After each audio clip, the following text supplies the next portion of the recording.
रउआ लोग के स्वागत बा हमरा चैनल में। आई आज प्रिंस भैया के बेटी के बर्थडे में आयल बनी। प्रिंस भाई के लिखल गाना वहाँ के घरे कल्लू भी आएंगे तो गाएंगे। कल्लू भी आपका लिखा हुआ एक रउआ लोग के दिखावत है जो हमारे है। चैनल से देखी कितना बढ़िया सजावट होल बा। तो विशेष हम कुछ नहीं बोलेंगे, आज अपनी बच्ची को आशीर्वाद देने के लिए आए हैं प्रोग्राम और हम के चाहेंगे कि मंच ज्यादा समय नहीं है, यहीं भैया पर भी अपना प्रोग्राम हुई। बहुमूल्य समय लेकर आए हैं आप लोगों के कल्लू जी बीच। के भी और ये प्रोग्राम हम बा। लोगों के लिए गर्व की बात है कि भैया हम लोगों के घर पे आए हैं, भैया के पास उतना टाइम नहीं होता है, देखी तो उनके टाइम को स्टॉल लगल बा खाना बर्बाद के। ना करते हुए हम चाहेंगे कि कल्लू भैया आप मंच पे आइए। हम चाहेंगे कि आप लोग एक बार वैरायटी कल्लू भैया के लिए खाना एक बार जोरदार ताली बजाएं। जोरदार ताली के साथ और एक प्यारा सा चलिए धुन के बर्थडे साथ के लोकेशन दिखावत हैं। और देखिए बहुत सुंदर राइटर प्रिंस प्रियदर्शी के पापा जी बैठल बनी और बबनी के बर्थडे यही जनमनी जौन 1 साल के हो चुकल बारी। बहुत ही सुंदर सजावट भइल बा और कुछ दिखावत नहीं रउआ लोग के। बहुत ही सुंदर व्यवस्था हो बा। ये देखिए यही बारी प्रिंस भैया के बेटी उनके जन्मदिन बा और दादाजी बनी। और ये देखिए प्रिंस भैया आ गई। देखिए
सबसे पहले सबका है जब कलाकार के ताली दिया जाता है हौसला बढ़ेला, इसलिए हौसला बढ़ाएगा।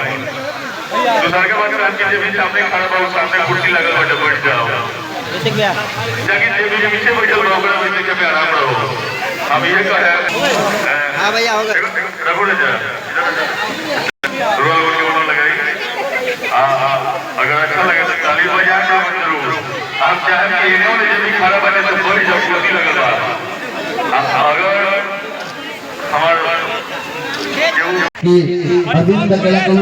हमने के 7-8 दिन पहले आई रहे आहो राजा जो उनकी प्रिंस भाई के लिखल गाना है। कल्लू भी आएंगे तो गाएंगे। कल्लू भी आपका लिखा हुआ एक सड़िया गुलबिया भी गाना चल रहा है जो हमारे चैनल से है। तो विशेष हम कुछ नहीं बोलेंगे, आज अपनी बच्ची को आशीर्वाद देने के लिए आए हैं और हम चाहेंगे कि ज्यादा समय नहीं है, भैया भी अपना बहुमूल्य समय लेकर आए हैं आप सबों के बीच। और ये हम लोगों के लिए गर्व की बात है कि भैया हम लोगों के घर पे आए हैं, भैया के पास उतना टाइम नहीं होता है, तो उनके टाइम को बर्बाद ना करते हुए हम चाहेंगे कि कल्लू भैया आप मंच पे आइए। हम चाहेंगे कि आप लोग एक बार कल्लू भैया के लिए एक बार जोरदार ताली बजाएं। जोरदार ताली के साथ और एक प्यारा सा धुन के साथ भानु प्रताप को कल्लू से मिलाया है। प्रियांशु या भोजपुरी की जितनी इंडस्ट्री है उसमें इस दुलरुआ भाई का बहुत योगदान है। आज हम जो कुछ भी हैं तो ड्यू टू प्रिंस का देना। Love you. ये देखिए थैंक यू। और ड्यू टू प्रियांशु और प्रिंस का देन है इंडस्ट्री। प्रिंस और प्रियांशु का जोड़ी मुझे इतना साथ दिया कि आज माँ गायत्री का नाम हुआ। और भैया धनु भैया, प्रियांशु भैया, सतपाल भैया हैं, ये दोनों लोग चाहे इस कार्यक्रम में जितने लोग आए हैं, ऐसा नहीं है कि किसी एक कलाकार के लिए मरते हैं। सारे लोग 24 घंटा में कभी भी कोई याद कर ले, यहाँ पे एक एक आदमी है, सारे कलाकारों के लिए एक पांव पे खड़ा होता है। और ये प्रेम आजीवन हम सभी में बना रहे। एक बार आप लोग जोरदार ताली बजा के हम सभी को आशीर्वाद दे दीजिए। और ये मशरक में अब ऐसा कंटिन्यू कार्यक्रम होते रहेगा। अरे देवरिया, अब आप लोग खाली करिए, हम अपना कला दिखा दें। Thank you. हवा साई सा, चलिए ठीक है, हवा साई सा हो जाए भैया। पहले ही जेकरा खातिर हमने के आइल में जब पहल का बर्थडे है, प्रांशी बाबू के हमने के पहल का जन्मोत्सव में आइल में सन। बाबूजी आई तनी रुआ ने आई। प्रिंस भाई तू आ जा।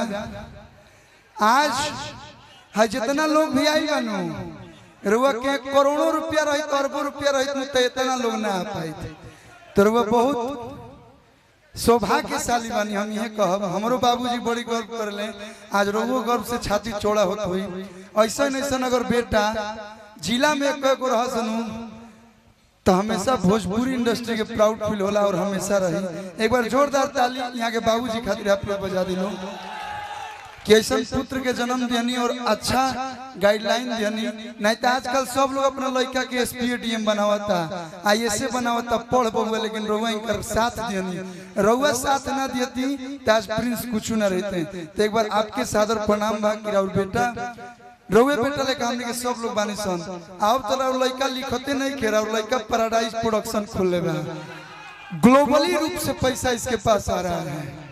जितने ग्लोबल में पैसा है, पूरा ग्लोबली रूप से इसके पास पैसा आ रहा है। चाहे मीरा म्यूजिक हो या आराध्या म्यूजिक जोन हो या MMB रिकॉर्ड्स हो, चाहे MGR हो, सारा का सारा पैसा यहीं पे है।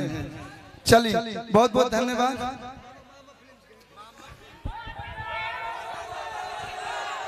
ये मत में जब प्रोग्राम करे आइल बनी हम,